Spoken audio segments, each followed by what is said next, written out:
welcome to my channel. Today we're going to talk about something a little bit more different. We're going to talk about my reconstructive foot surgery that I had at the beginning of this year, and I'm going to tell you all the details about it and what to expect if you yourself are going to have surgery anytime soon. What can you expect and how you should properly prepare for it. So before we get into it, I want to give you guys a little background about what led up to me having to get reconstructive surgery on the forefront of my right foot.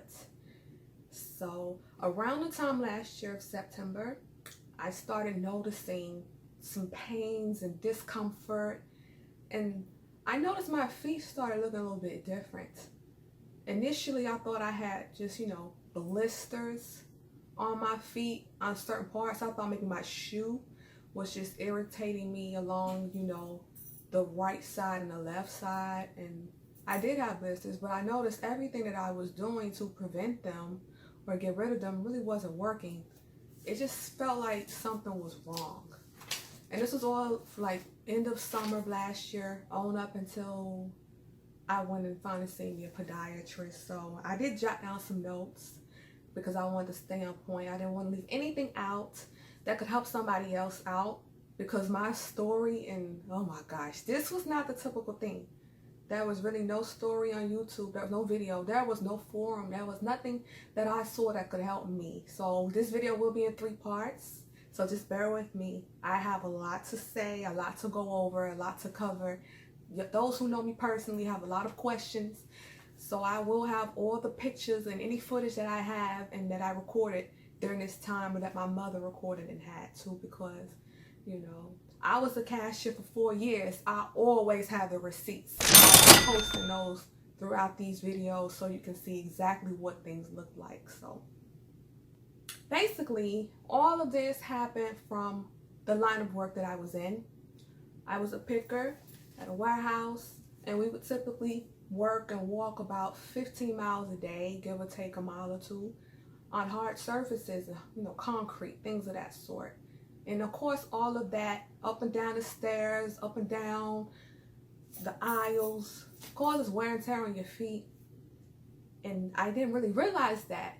They don't prepare you for this kind of stuff in the real world. Nobody told me this. So I didn't know that the work that I did, what I was doing every day for a paycheck, was causing me troubles that I could have for the rest of my life if I don't act accordingly. So I was dealing with these pains, and so the first thing I did was I researched, but I bought new shoes. I got some of those shoe cushions to put along the interior of my shoes. I got these things called moleskin to put inside of the shoes along the lining. I bought different brands, and I was just trying to make it work. I was switching out the shoes, just trying to get comfortable. But when I realized, even when the blisters went away on the side of the feet, my feet still looked funny. I've always had some pretty light brown, just kind of skinny feet. I noticed they weren't really looking the same anymore. They weren't feeling the same. They weren't looking the same. And it became out of control for me. And my degrees are in business. They're not in feet. They're not in podiatry. So I figured I had to go speak to someone who was more knowledgeable about this than myself. And oh my gosh, it was just a long, terrible time for me. I couldn't figure it out. I noticed when I drive, my feet would hurt. If I tried to Zumba or work out for too long, my feet would hurt. And I got tired. So I finally found me a podiatrist in my city. I researched for about a week or two. Probably more so than I researched for 2 weeks, and I found who was in my city, who was licensed, who had no malpractice lawsuits, who was licensed in the state of Tennessee. Those things are important. So when you find your podiatrist, make sure that they are licensed in your state. They can be licensed in more than one state, but make sure for what you need and for what your state says is approved by the board, make sure they are licensed for your state, not just anybody's state. Your state. That's very important.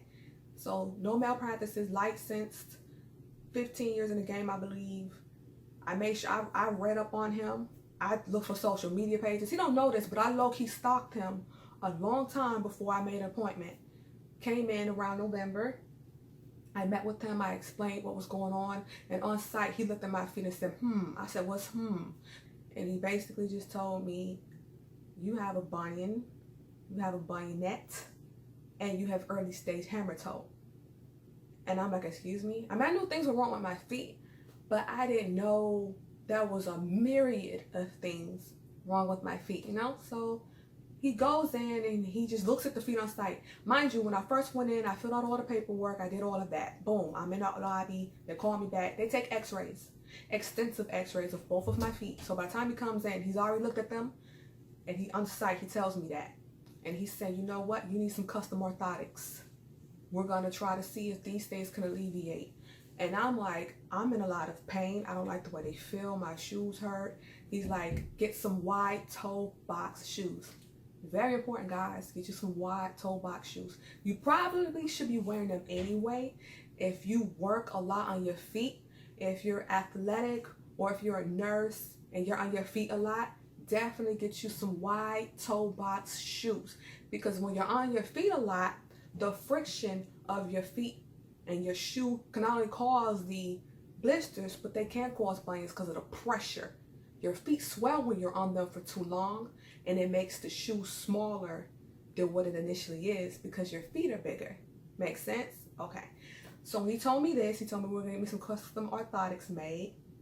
He had to clear with my insurance and make sure that it was okay. We went for it.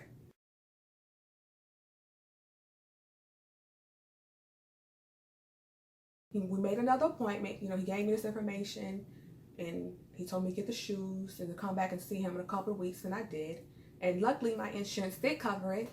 Custom orthotics is very expensive, and a lot of insurance companies, the plan that you're employed don't always pay for it, and they should. They absolutely should. I don't care what no employer in the world says. You should allow people to get custom orthotics, especially if they work on their feet a lot, to make your company money. You should. I was blessed. They're around $500, and I only paid, I believe, $45. It was a steal, but I didn't have them yet. I had to go get fitted for them. So when I came back to see him, I showed him my new Balance shoes, the white toe boxes. I'll put a picture of those shoes.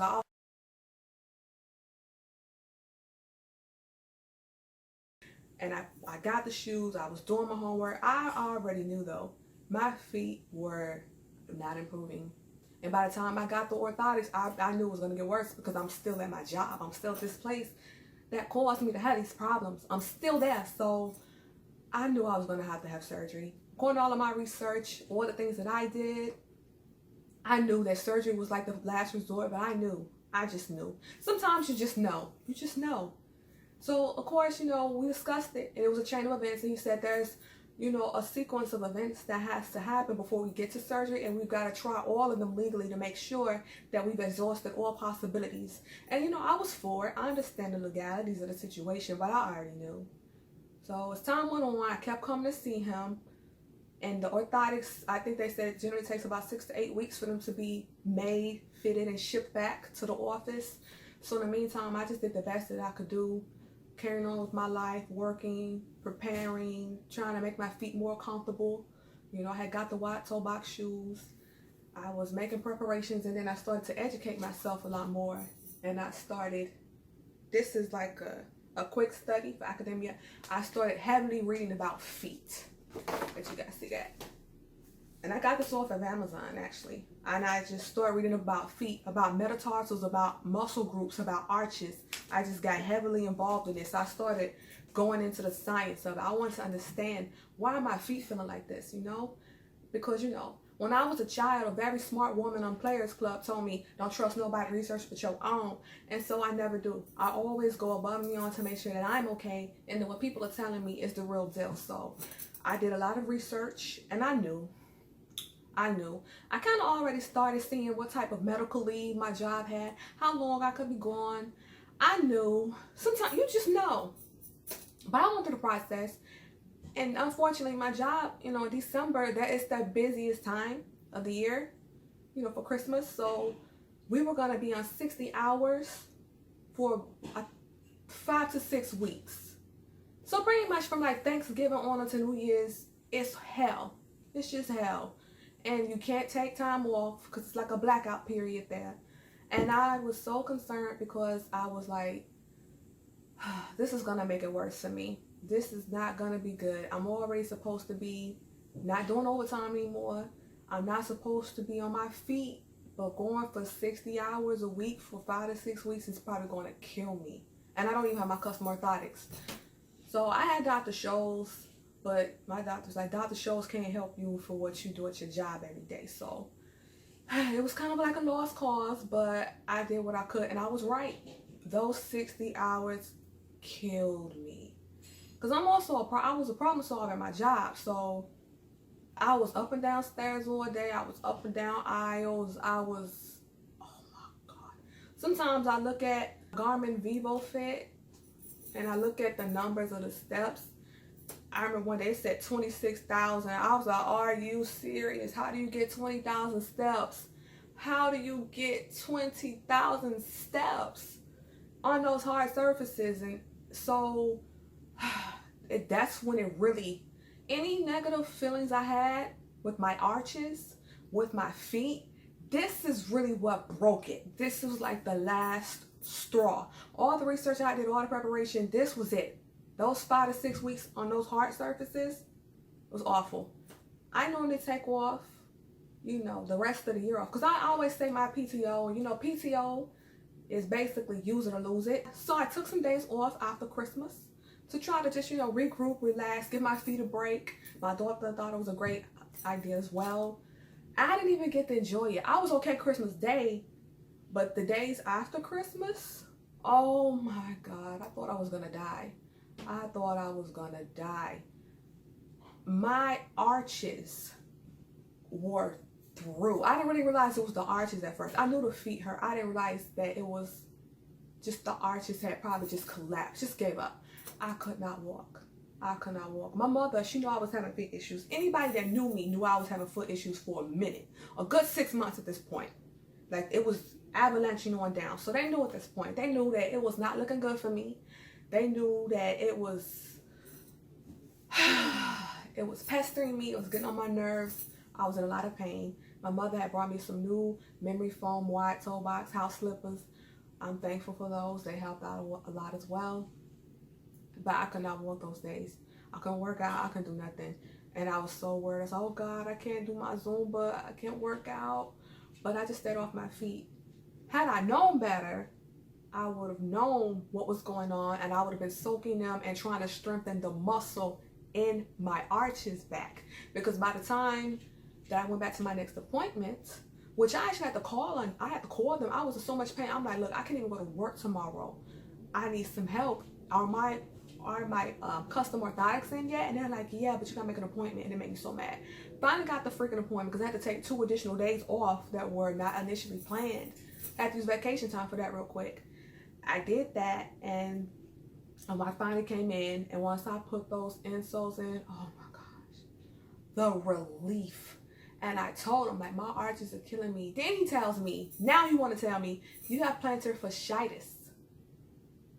And I'm like, I had seen that, all the research I had done about my feet, I saw that word so much, like I knew what it was. I was familiar with it, but I'm thinking, why didn't you tell me this sooner? Why you let all this time go by and tell me not only is it bunions, tailor bunions, early hammer toes, why did you tell me it's also plantar fasciitis? Because that's something I could have worked on. Once you strengthen that plantar muscle underneath that arch, once you start strengthening that, you can turn that around. You can decrease it. You can do things to strengthen that muscle and get that arch back abridged. So I was a little frustrated with that, but those custom orthotics made a world of difference. I was walking, I was up, I had a little pep in my step, I was on beat, and it felt good. And I went back to work and tried them on, and he told me, ideally, most people, they got to ease into them. And I told him at my job, I really don't have a choice. I really can't change shoes out. So I actually wore them the whole 10-hour shift. And I was a little sore at first. I ain't gonna lie. It took me a little while to get used to them, but I got used to them, and it got better for me. It got so much better for me after that. And I just told him, but the bunions still hurt. You know, those bones on the side, my first and fifth metatarsal, they still hurt. I got the wide toe box shoes on, they still hurt. I got the custom orthotics, they still hurt. I'm doing the stretches, they still hurt. Everything that he recommended, I believe it was like 5 different steps to this. Nothing was working, nothing at all. And I remember I had another appointment with him, and to go over some things. And that appointment really didn't go well for me. I kind of felt like, I mean, I know it was the end of the day, but damn, you know, I work. I have to come around, you know, 4:30, 5 o'clock, a little bit before y'all close, you know? And I have to, I don't have a choice. And I just felt like he didn't really care. That particular day, I was thinking like, damn, you acting a little heartless. This is my life right now. Because when he just told me like, at this point, surgery is the only option. Of course, surgery had always been in the back of my mind. Yes, we had talked about it and discussed it. And yes, you know, that my insurance was going to pay for it and all of that. But that last appointment with him, I didn't feel really cared for. So I was like, you know what? You know, because he gave me a pamphlet for the plantar fasciitis and all of that. And I kept up with it. But I really just didn't feel like,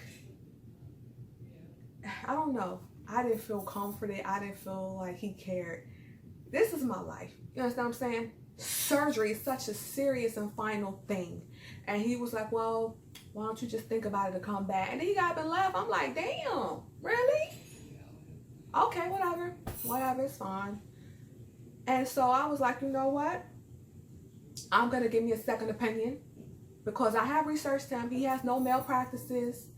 You know, he seems like a stand-up guy, but you never know. A second opinion never hurts. So I went and got one. Went to a lady down in near downtown. I went to her. Did not like the vibe at all, but you know, I really didn't care. I just wanted to see new x-rays. I wanted a copy of those x-rays. I wanted to know, had they gotten worse? And they had gotten worse. They had gotten worse since November.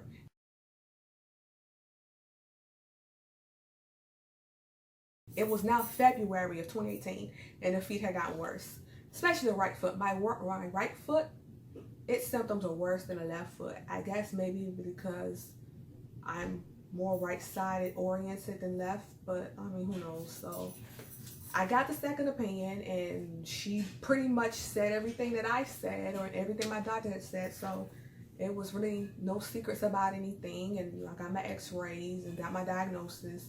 And then on the way home from that appointment, I went ahead and called back my podiatrist's office and said, I want to go ahead and set up an appointment because I'm going to have the surgery. And after that, I met up with him, and we sat down, we talked, and we went over what's going to happen. So at this point, he's basically saying, I need you to go get medical clearance from your primary care physician, and I need you to, you know, make sure that you are the perfect picture of health before we have the surgery. I want to make sure everything is good and that everything is okay with you. And so I was like, okay. Got home. I was about to call my primary care physician. I had just seen her the very end of September, and again, like October 1st, I believe. I'll put the exact date in the video. I had just seen her for my annual physical, so I knew I was healthy. I knew everything was fine. Other than my feet, I knew everything else was good, but he said it was just a precaution. He knew that I was young and athletic, but he just wanted to make sure that everything was up to par before we moved forward. So get home, I'm about to call, and then I get a letter in the mail from my primary care physician's office, and it says December 2017 now, mind you. This is months later. I get the letter. Don't matter when the hell you wrote it. I got it in February, mid-February. The letter said, basically, dear patients, la la la la. It's been a joy to take care of you, la la la la. I'm retiring, la la la la. I wish you all the best, la la la la. And I'm thinking, dang. So you wrote this in December of 2017. And here it is, February. So when I got the letter, I wasn't altogether upset. I'm like, let me call and get my appointment. I called. They're like, oh no, she's gone. She's been gone since December. This is what infuriated me. How you gonna leave without any prior notice? You just up and peaced out. You dipped on us in December, and the letters don't come to February. That really pissed me off. So I kept speaking to the receptionist, and she said, you know what? If you need medical clearance for surgery, we can find you another doctor within the same group. That way you don't have to go and find another doctor. You know, this is, you know, you can just come and see, you know, Dr. Smith. So I set up the appointment, and it was on a Wednesday. Mind you, we were trying to get the surgery done either, I believe, it was going to be late February, but I think my podiatrist was booked and busy. So it ended up getting pushed back, and then it was like, we're going to do March 6th or March 9th, but you got to get clearance. So I went in to see Dr. Smith, and, you know, I was already on file with that group because my primary care physician was in the same group as him. So it was no issues. They had all my stuff. They had seen my recent blood work from, you know, late September, early October. They had my stuff on file. So we came in, and he was like, oh, you know, you're healthy. We shouldn't have no problems. Of course, they make you take a pregnancy test, all of that. And then they did a procedure on me. They laid me down, and they put these tubes all over my body, and they taped them down. It was like different parts of my body. They taped them down, and it monitored my progress. It was just, you know, reading whatever data they needed, you know, to get the clearance, yay or nay. They got that. They took it out of the room. The doctor comes in. He's checking eyes, nose, ear, throat, future, bank account, life choices. He's checking everything. He's checking everything. And so I'm just laying there. Well, I'm up at this point. We're talking, we're discussing it. I'm like, you know, I got to get clearance for foot surgery. You know, here's my paper. I need you guys to sign this and fax it over ASAP. Because once you get the go, I can let my podiatrist know. Because I also am working with my medical lead team at my job, which is a whole different monster. So he got the papers. He told me they were going to fax it. I'm thinking, good. Because, you know, at this point, it was just so tiring. Not only am I working hard to get medical clearance to even get it done, because it takes a lot. You just don't get the surgery and boom, no. And these days, you know, they don't care how young you are. They want you to go to that daggone doctor, go back to your podiatrist. It's a whole chain of events. I had to deal with all of that while still living life, while still coming home, while trying to keep home, car, and everything together. Then I had to be on the job side, getting proper paperwork, getting this paperwork to the podiatrist's office. And mind you, luckily I had 2 business days off, but this is hard work. Because you can't make people do anything. You can't make people do diddly squat for you. So all I could do was hope and pray that they did what they were supposed to do when they did it. Because I don't want to have to cuss nobody out or deal with their bull crap when somebody didn't send them something that they needed with this specific date. It was a lot. But, you know, I got through it. I made sure, I just stayed on top of everything. I stayed organized because organization is key when you're trying to do anything. I stayed organized. And I made sure everybody got what they needed in a properly timed manner. And then when I went to see my podiatrist again, he was saying, oh, this is good, this and third, but where's the blood work? So I'm like, you wanted blood work again? He's like, yeah, see, that blood work you had was older than 30 days. That was from your physical, like, you know, 4 or 5 months ago. I need today's blood work. But I'm like, you know, I have to go. It's bad enough you made me set up an appointment with, you know, the facility I'm about to have the surgery. He was like, good, you're going today? I said, yeah, I'm going at 10 o'clock. All right, when you go there, tell them I need all of this. So he pulls out his little trusty pad, and he starts Xing down all the types of blood testing that he needs done. And he's like, take this with you. So I go to, you know, the hospital, the outpatient facility part that's going to do the surgery. I go there. I have my paper. I get lost because the main receptionist didn't know what the hell she was talking about. Gave us the run around. Getting steamed. But I center my chakras. We find where we're supposed to be. Then we go. We meet with the RN, the head RN. She was a really sweet lady. And so we got in there. I filled out a lot of paperwork. I read everything. I didn't care how long I was going to be there. I read everything. Of course, I had to take another pregnancy test. People want me to be a baby mama so bad. They really do. I honestly, I think I took more pregnancy tests than normal. Because that particular day, she made me take 2. I think they lost the first one and didn't want to admit it. So I had to take it again before I left. Hashtag babymamanaenae. Anyway. So I filled out paperwork, and then ask you all a plethora of questions. Do you smoke? Do you drink? When's the last time you had alcohol? Are you sexually active? Are you currently on any medications? You know, that it's a whole list of things that they ask you. you know, because I guess it's important. They want to make sure that you're not doing anything that can cause a complication in the next few days because you're about to have surgery. And yeah, it's a foot surgery, but it's still surgery, you know. It's nothing to play with. People cutting you open and moving things around. So I filled out all that paperwork, took another pregnancy test, looked at more paperwork. I went to the registrar's office. I paid my portion. It was like $450 down. Got my receipt, because you know I keeps my receipts. Got that, went back to her, went over some things to expect. And I actually got that paper, and she allowed me to take the paper home. I'll put a picture of that up here as well.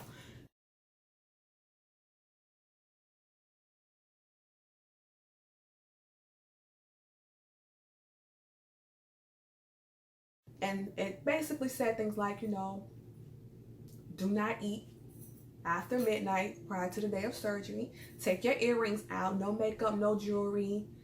You know, it gives you a list of things of what not to do, what not to bring. They definitely tell you to bring somebody with you. Of course, not only are you going to be under anesthesia, but you can't drive. It's your right foot. They gave me a list of all the do's and don'ts, because this was Monday, mind you. And then I came back to see my doctor. No, I didn't. After that, I think I just saw him Friday. That was it. I didn't see him anymore. Saw him Monday morning. Went to the facility to get all the paperwork done, all the testing done. And you know, they checked my height, my weight, my vitals. We did the consultation with the head nurse. And then, oh yeah, they also sent me with another nurse to go look at the type of room I would be in. You know, while I awaited surgery and while I woke up from surgery. And they sent in another doctor to come in and look at me and check me out and made sure that I was, you know, okay and healthy. So he looked at all of my paperwork and he basically prepared me, told me, you know, you'll come in, there'll be an anesthesiologist and you won't feel a thing and it's gonna be fine. You're healthy, you're young, you got this, it's okay.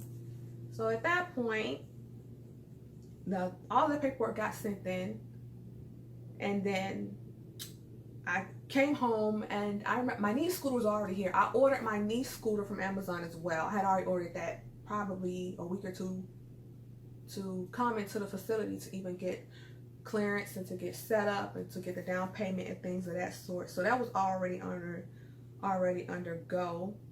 And then basically at home, I just made last minute preparations. You know, I put a chair in my bathroom so I could have somewhere to sit while I got comfortable, you know, between bathing and everything. Because, you know, you can get a shower seat for your shower and you can set in and prop the leg up or one of those things. So, but I mean, how you gonna like put your lotion and stuff on? So I put a chair in there and I put like trash bags over it. Cause, you know, I was trying to make it, you know, waterproof. I don't want to ruin my dining room chair. I put that in there and I covered it up, and I was just thinking. So I got the knee scooter. I rolled around on it. I want to get a feel for it. I want to know how it was gonna be. How am I gonna get up and down? How am I gonna do this? How am I gonna do that? I did that for a minute. I took some cardboard because I have a space between my kitchen tile and the wood in my dining room, and I made me a little ramp. And well, my brother put it down for me. But I was just trying to customize things to make it easy for me because I know it was going to be hard. And I just wanted to make it comfortable because at this point I had done so much research. I knew what kind of foods I was going to eat. And my mother had actually gone to the store the day before the surgery and got those foods. So I wanted to make sure I had leafy green vegetables, that I had foods with healing properties, that I had smoothies. You know, I wanted things with calcium. Everything that was going to help me heal and heal faster. I already had that. I had a list of that. I was already taking a plethora of vitamins. Monday, after we left the facility, I had already went to the pharmacy and got the prescriptions because my doctor wanted me to be able to take the prescriptions right after the surgery. He wanted those already at the crib so I didn't have to worry about trying to go nowhere. Mind you, my appointment was at 1 o'clock. I had to be at the facility at 11 a.m., but my appointment itself was at 1 o'clock. That was the surgery time.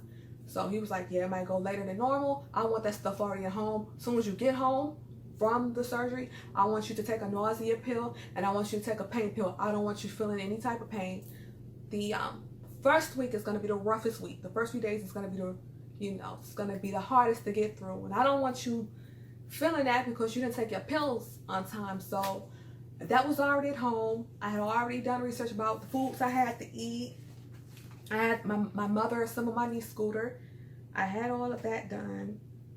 My medical leave had gotten cleared officially, I believe, that Tuesday. So things were lining up finally. It was a lot of hard work. I had to, you know, it was a little bit stressful because, again, you can't make people do nothing they don't want to do. So it was rough, and you know, and all on some hurt feet. Mind you, you're going through all of this on some hurt feet. People don't understand. They don't understand. So finally, the day came. My first official day off of work was March 9th, 2018. R.I.P. to Biggie. I got up early. I made sure that I had changed my bed. I wanted to come home and be comfortable. I put my favorite blanket out because I knew as soon as I got home, I was going to be sitting my tail down. I know I was going to be on bed rest for at least 4 to 5 days, he said. I don't want you moving around too much. And so we got up early. I did all of that. I hadn't eaten anything, but it didn't bother me too much because I got up. I start, you know, making last minute preparations. We left about 10. We arrived early. I'm glad we did. Got there before 11. Went back to the registrar. I didn't owe no more money. Went to the nurses. Went to the room. Got in there. And basically waited for surgery. So, yeah. This is going to be in part 1. And part 2, we're going to talk about the actual surgery and the days that follow. But if you're going to have surgery, don't be afraid. Be prepared. Be prepared. Know your podiatrist. It's okay to get a second opinion, but know that podiatrist. Stalk their social medias if they have one, their LinkedIn page, any malpractice suits here or out of the country. Do not play any games. This is your body, so make sure that you are researching these people before they cut you, okay? But it's going to be all right. I'm alive. I'm well. I do have my feet. I'm not an amputee. You know, no disrespect to anybody that might be, but so the more of this story, part 1, is be prepared. Research, research, research. Nobody actually wants surgery, but if you have to have it, research and be prepared to make it easier. Make sure you have someone that can take you around, to take you to get your medications, someone that can drive for you, because you can't drive, especially if it's on your right foot. You cannot drive on your right foot. If you got to make preparations through Uber or Lyft, do that, because all you have in this world is your health. So that being said, I'm going to see you guys in part 2. Thank you so much for watching.